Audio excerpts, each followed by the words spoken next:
के लिए हमने कुछ गलत परिभाषाएं तय की हुई हैं इस देश में। जैसे किसी के घर में जाइए तो रेफ्रिजरेटर है क्या नहीं, उससे उसकी आप तय करते हैं कि ये भाई कितना ऊंचा है कितना नीचा है। उसके घर में कलर टीवी है कि ब्लैक एंड व्हाइट है, आप उससे तय करते हैं कि ये ऊंचा है कि ये नीचा है। अभी आप एक बार जरूर इस बात को गंभीरता से सोचिए कि घर में हमारे रेफ्रिजरेटर अगर नहीं भी है तो हम ऊंचे नीचे कैसे हो गए। यूरोप के देशों में रेफ्रिजरेटर है, वो हमारे देश में भी आ गया, तो हमने क्यों मान लिया कि हम ज्यादा ऊंचे हो गए। यूरोप के देशों में तो रेफ्रिजरेटर इसलिए आया कि उनको जरूरत थी उसकी, और जरूरत इसलिए थी उनको शायद उसकी कि आप जानते हैं ज्यादा यूरोप के देश तो ठंडे बहुत हैं और सूखा मौसम है, ज्यादा समय तो सूखा मौसम रहता है। और बहुत ज्यादा सर्दी अगर पड़े तो भी खाना खराब होता है, बहुत ज्यादा गर्मी पड़े तो भी खाना खराब होता है। हमारे यहां टेम्परेचर काफी बैलेंस रहता है, 30 के ऊपर बहुत मुश्किल से कभी कभी जाता है, 30 डिग्री सेंटीग्रेड के ऊपर। तो वहां temperature -20 degree centigrade, -30 degree centigrade, -40 degree centigrade, तो खाना बहुत जल्दी खराब होगा। 30 सेंटीग्रेड 30 डिग्री से ऊपर चला जाएगा तो खाना जल्दी खराब होगा। तो उनकी तो प्रॉब्लम थी कि बहुत ज्यादा समय ऐसे टेम्परेचर वेरिएट करता, इसलिए कोई ऐसी मशीन चाहिए, तो उन्होंने रेफ्रिजरेटर ईजाद किया। एक और प्रॉब्लम मैंने देखी है, फ्रांस में तो मैं अक्सर देखता था, ताजी सब्जी रोज नहीं मिलती। आप चाहे जितने करोड़पति होइए वहां पर, वो तो अभी कुछ दिनों से साउथ अफ्रीका के देशों का शोषण ज्यादा करना शुरू किया तो उनको मिल जाती है, अदरवाइज तो कुछ साल पहले तक बहुत आसानी से ताजी सब्जी नहीं मिलती थी। सप्ताह में 1 बार मिलेगी या 2 बार मिलेगी या 3 बार मिलेगी, तो लोग इंतजार करेंगे कि सप्ताह में कब वो दिन आए तो ताजी सब्जी खरीदें। तो जिस दिन आया उस दिन इकट्ठी खरीद के ले गए और उसको भर के रख दिया, तो हफ्ता भर काम चलाना है। दूसरा, ऐसी संस्कृति नहीं है वहां पर कि आप ताजा खाना बनाएं और खाएं। शायद ही यूरोप में कोई ऐसा घर होगा जो प्रॉपर लंच करता हो, ठीक तरीके से लंच करता हो, ऐसा घर शायद ही एक मिलेगा कोई आपको, या 2 मिल जाएंगे। और ठीक तरीके से डिनर करता हो, ऐसे घर भी आपको मुश्किल से 15 से 20% ही मिलेंगे। चलते चलते खाना, दुकान में खड़े होके खा लेना, कहीं और खड़े होके खा लेना, जहां कुछ मिल जाए वही खा लेना, हमेशा खाते ही रहना, इस तरह की प्रकृति के लोग ज्यादा हैं। तो वहां तो परेशानी कुछ है, और ये परेशानी कुछ गहरी परेशानी है, क्योंकि प्रकृति ने उनके ऊपर मेहरबानी नहीं की है, सूखा बना दिया है पूरा का पूरा मौसम। और बहुत सालों तक तो खेती नहीं हुई है पूरे यूरोप में, आपका अंदाजा नहीं है। 1690 के पहले यूरोप के किसी भी देश में खेती नहीं होती थी। खेती होने का काम 1690 के बाद शुरू हुआ, और वो भी तब जब हिंदुस्तान से हल गया है इंग्लैंड, तब खेती हुई है वहां। हल बनाना भी नहीं आता था उनको, हल यहां से गया, यहां से हल देखकर उन्होंने हल बनाना शुरू किया, फिर खेत जोतना शुरू किया। तो खेती तो बहुत बाद के विकास की कहानी है, और उद्योग तो अभी 250-300 साल पुराने हैं। इंडस्ट्रियल रिवॉल्यूशन के पहले कौन से उद्योग के बारे में आप जानते हैं इंग्लैंड के या यूरोप के? तो ये तो सब बहुत ताजा ताजा है। प्रकृति ने उनको बहुत मुश्किलों का मौसम दे दिया है। ऐसा अद्भुत मौसम है कि साल में 6 महीने सूरज ही नहीं निकलेगा, और साल में 6 महीने सूरज नहीं निकलेगा तो खेती कैसे होगी फिर? खेती के लिए तो गर्मी भी चाहिए, सूरज भी चाहिए। ऐसा भी मौसम है कि साल में 6 महीने बर्फ ही बर्फ जमी रहे। ऐसा भी मौसम है कि बारिश कभी भी हो जाए। वहां यह थोड़ी है कि जुलाई से अगस्त के बीच में ही बारिश होगी, कभी भी हो सकती है, जनवरी में भी हो सकती है, फरवरी में भी हो सकती है, और अचानक से मूसलाधार भी हो सकती है, और रिमझिम पानी 10 दिन भी बरस सकता है, 20 दिन भी बरस सकता है। तो मौसम की इतनी अनसर्टेनिटी है, इतनी अनिश्चितता है, और प्रकृति ने इतना दुर्गम बनाया है वहां जिंदा रहने का रास्ता। उन दुर्गमताओं से, उन अनिश्चितताओं से बाहर आने के लिए उनको बहुत सारी चीजें खोजनी पड़ी। उसमें से एक निकला रेफ्रिजरेटर। उन्होंने उसको इस्तेमाल किया। उसके बाद उनको संकट दिखाई देने लगा। उसका संकट यह दिखाई देने लगा कि रेफ्रिजरेशन के बाद चीजों के न्यूट्रिशनल वैल्यू कम होने लगे। फिर उसके बाद CFC का प्रॉब्लम आ गया, क्लोरोफ्लोरोकार्बन का प्रॉब्लम आ गया। फिर पर्यावरण प्रदूषण का संकट खड़ा हुआ, तो उनको लगा कि अभी तो भाई इसको निकाल के फेंको। और अमेरिकन लोगों में, खासकर यूरोपियन लोगों में एक बड़ी बुरी आदत पड़ गई है फ्रिज आने के बाद, हमेशा ठंडा पानी पीना, पानी में भी बर्फ डाल डाल के पीना, आइस क्यूब्स डाल डाल के पीना। और आप जानते हैं जितना ज्यादा ठंडा पानी पिएंगे कॉन्स्टिपेशन उतना ही ज्यादा होगा। यूरोप का हर व्यक्ति कॉन्स्टिपेशन का मरीज है, सामान्य रूप से आप सर्वे करा लीजिए। अमेरिका में उससे भी जबरदस्त कॉन्स्टिपेशन है। मैं तो अद्भुत आश्चर्य करता था यूरोप में, मेरे जिन दोस्तों को देखता था 2-2, 3-3, 4-4 दिन टॉयलेट नहीं जाते। इतना कॉन्स्टिपेशन। एक बार तो मैंने एक ऐसे भी डॉक्टर से मुलाकात की पेरिस में जो कॉन्स्टिपेशन का एक्सपर्ट। तो मैं गया कि जरा देखूं क्या दवा देता है वो। कि देता हूं कि फ्रिज का पानी पीना बंद कर दो और फ्रिज में रखी हुई चीज खाना बंद कर दो। फिर दूसरा संदेश ये देता हूं कि पानी को गर्म करके पीना शुरू कर दो। मैंने कहा फिर क्या होता है कि 15 दिन के बाद आके कहता है कि कॉन्स्टिपेशन ठीक हो गया। मैंने कहा फीस कितनी लेते हैं? तो डॉलर में हिसाब मैंने लगाया। स्विस फ्रांक की एक अलग करेंसी है, लेकिन डॉलर के हिसाब से $250 लेता, सिर्फ ये बताने के लिए कि गर्म पानी पियो और फ्रिज में रखी हुई चीज मत खाओ। तो मैंने कहा आप क्या डॉक्टर हैं? ये बात तो हिंदुस्तान की हर दादी मां जानती है, हर नानी मां जानती है। हमारे घर में तो घर घर में डॉक्टर है। तो उनकी तकलीफ हुई तो उन्होंने फ्रिज इस्तेमाल किया, रेफ्रिजरेटर इस्तेमाल किया। फिर तकलीफ बढ़ी तो फ्रिज को छोड़ना भी शुरू किया, रेफ्रिजरेटर को छोड़ना भी शुरू किया।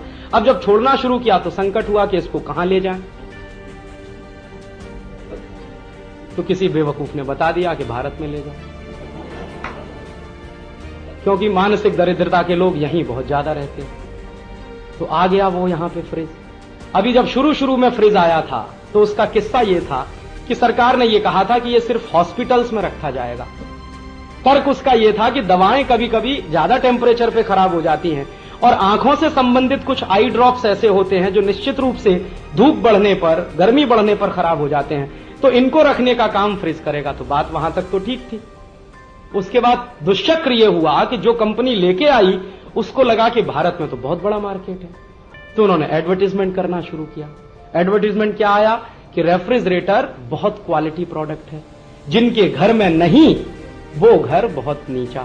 जैसे आजकल आता है कि वीपीएल की वॉशिंग मशीन जिनके पास नहीं वो सबसे फिसलती, बाकी सब बहुत ऊंचे। तो रात दिन दनादन दनादन, उस समय टेलीविजन तो नहीं था, लेकिन अखबारों में, प्रिंट मीडिया में, मैगजीन्स में, जगह जगह चर्चाओं में इस तरह की बातें शुरू हो गई। फिर क्या हुआ, हिंदुस्तान में कुछ ऐसी भी कंपनियों के एजेंट खड़े किए गए जो फ्रिज में रखी रखाई आइसक्रीम को खिलाने लगे। भाई खा के देखो, देखो कितनी अच्छी बनती है। तो मुफ्त में खिला रहे हैं तो चलो खा लो, क्योंकि हमारी तो एक और प्रॉब्लम है ना, मुफ्त में कोई जहर भी दे दे तो खा लो, तो खा लो भाई इसको। तो खाना चालू कर दिया। होते होते उसके बारे में मन में कुछ प्रतिष्ठा बनने लगी और एक दिन तय हो गया कि भाई हिंदुस्तान के किसी अमीर आदमी ने फ्रिज खरीद लिया। तो फिर देखा देखी, अरे पड़ोसी के घर में तो मेरे घर में क्यों नहीं। हिंदुस्तान में एक और बड़ा संकट है कि भला उसकी कमीज मेरी कमीज से ज्यादा सफेद कैसे।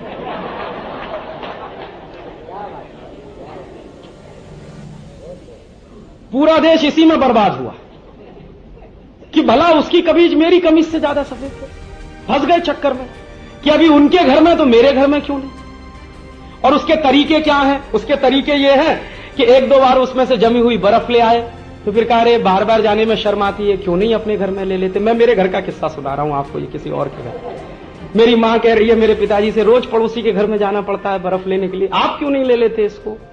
और हमारे पिताजी तर्क दे रहे हैं कि उसकी जरूरत क्या है, कि अरे बहुत जरूरत है, देखो ठंडा पानी मिलता है, ये है वो है। अब उसमें ठंडा पानी बाकी सब बातें माइनस है। जो मैंने मार्क किया मेरी मां को वो ये कि पड़ोसी के घर में है, हमारे घर में। और आप तो इतने बड़े ऑफिसर हैं, वो तो आपके ऑफिस में क्लर्क जैसा है, और आप नहीं लेंगे तो फिर क्या हो जाएगा और कैसे हो जाएगा। तो आ गया सत्यानाशी हमारे। अब जब आ गया तो हमको ये नहीं मालूम कि उसको हैंडल कैसे करें। जो मशीन किसी एक दूसरे ओरिजिन से आई, आपकी जरूरत नहीं थी, लेकिन जबरदस्ती आपने अपनी जरूरत बनाई, तो उसको हैंडल करना भी एक प्रॉब्लम है। तो हैंडल कैसे किया जाए, तो वो आके रख गई। तो फिर परेशानी हमारे घर में ये शुरू हुई कि भाई ये खाली फ्रिज कैसे रहे। हाँ, कोई पड़ोसी आ गया, खोल के देख लिया तो क्या होगा, बेइज्जती हो जाएगी। तो मुझको भेजा जाता था कि जा सब्जी लेके आ। तो पहले मेरा काम यह था कि रोज सवेरे उतनी ही सब्जी लाना जितनी दोपहर में बनेगी और शाम को दोबारा लेके आ। फिर मुझको आदेश दिया गया कि 5 दिन की सब्जी ले आ, 7 दिन की सब्जी ले आ, क्योंकि भर के रखनी है ना, अभी कोई आएगा तो खाली कैसे देखे। तो सब्जी लाना और भरना चालू कर दिया। फिर कुछ हिस्सा ऐसा भी था, अरे इसमें सॉफ्ट ड्रिंक की बोतल भी रखनी चाहिए अब तो उसमें सॉफ्ट ड्रिंक की बोतल भी रखना शुरू कर दिया। फिर एक दिन मेरी मां को लगा कि अरे अभी तो एक हिस्सा खाली रहता है, तो क्या करना है, तो पहले आटा ज्यादा गूंदना है, फिर बचाना है, फिर उसमें रखना है।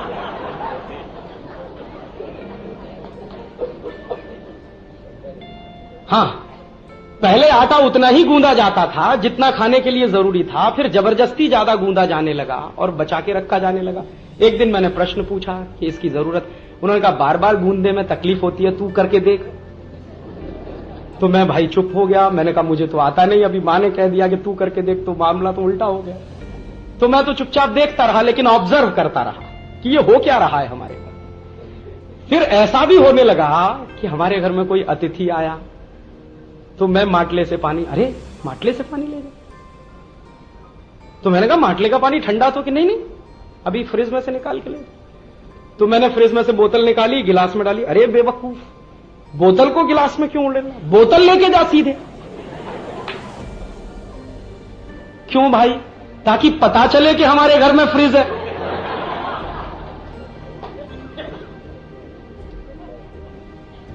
अगर बोतल का पानी हम गिलास में निकाल लेंगे तो पता नहीं वो माटले का है कि फ्रिज का है, अतिथि के मन में द्वंद्व तो पैदा हो ही जाएगा। तो पक्की व्यवस्था बने, इसलिए बोतल साथ में गिलास लेके जा और रख दे वहां पे, उसको निकाल के पीना होगा तो पिएगा। तो अतिथि को भी, अच्छा आपके घर फ्रिज आ गया कि हाँ आ गया। तो उन्होंने कहा अच्छा ऐसा है, कल से हम हमारा दही आपके घर में रख जाएंगे। तो अब उनका दही आने लगा हमारे घर में। फिर एक दिन ऐसा भी हुआ कि हमारी एक पड़ोसन थी, वो चली आई, आइसक्रीम बनानी है, आपके घर में तो फ्रिज है ना, कि हाँ हाँ है, तो हम जरा आइसक्रीम बनाएंगे। तो अच्छा ठीक है भाई, आइसक्रीम आप बनाएंगे। तो फिर पता चला कि हमारा पड़ोसी धर्म बहुत बढ़ गया कि रोज कोई आइसक्रीम बनाने आ रहा है, कोई दही रखने आ रहा है, तो कोई कुछ करने आ रहा है, कोई कुछ करने आ रहा है। और फिर कभी कभी खराब हो गया वो, तो हमको तो आता नहीं कि ठीक कैसे करें, क्योंकि अपन की बनाई हुई टेक्नोलॉजी हो तो ठोक पीट के कुछ ठीक कर ले, अभी दूसरे की बनाई हुई है तो उसमें हमें तो कुछ लगता नहीं। तो वो खराब हो गया तो रखा हुआ है सफेद हाथी की तरह से। तो पड़ोसी आ रहे हैं और ताना मार रहे हैं, अरे अभी तक ठीक नहीं कराया आपने। तुम्हारी माताजी पिताजी का कान खा रही है, अरे आपको कुछ ध्यान भी है घर का, ये फ्रिज इतने दिन से खराब पड़ा। तो वो कहे अच्छा ठीक हो जाएगा। अरे नहीं आज ही ठीक होना चाहिए। वो पड़ोसन आई थी और उसको आइसक्रीम बनानी थी, अभी पड़ोसन की आइसक्रीम की चिंता। अब मैंने ये देखा कि पहले हम हमारे घर को चलाते थे, फिर फ्रिज ने हमारे घर को चलाना शुरू कर दिया। अभी हर काम फ्रिज के हिसाब से हो रहा, सब्जी फ्रिज के हिसाब से आ रही, ये फ्रिज के हिसाब से हो रहा, वो फ्रिज के हिसाब से हो रहा। और फिर यहां तक तय होने लगा कि अरे अभी तो सवेरे का खाना है तो चलो ठीक है फ्रिज में रख दो, शाम को खा लेंगे। अभी सवेरे की सब्जी भी ज्यादा बचने लगी, दाल भी ज्यादा बचने लगी, वो सब फ्रिज में रखी जाने लगी, फिर उसको गर्म किया जाने लगा, फिर उसी को खाया जाने लगा। तो मैंने तो देखा मेरा घर तो पूरा बदल गया। इस एक छोटी सी दुर्घटना ने मेरे घर का पूरा स्ट्रक्चर बदल दिया।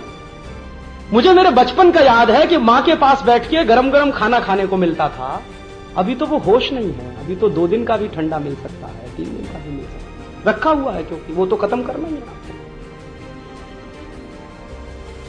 ये हमारे यहां संकट है, और ये संकट पैदा होता है मानसिक दरिद्रता से। शायद ये मेरे घर की कहानी नहीं है, आप सबके घर की यही कहानी हो सकती है।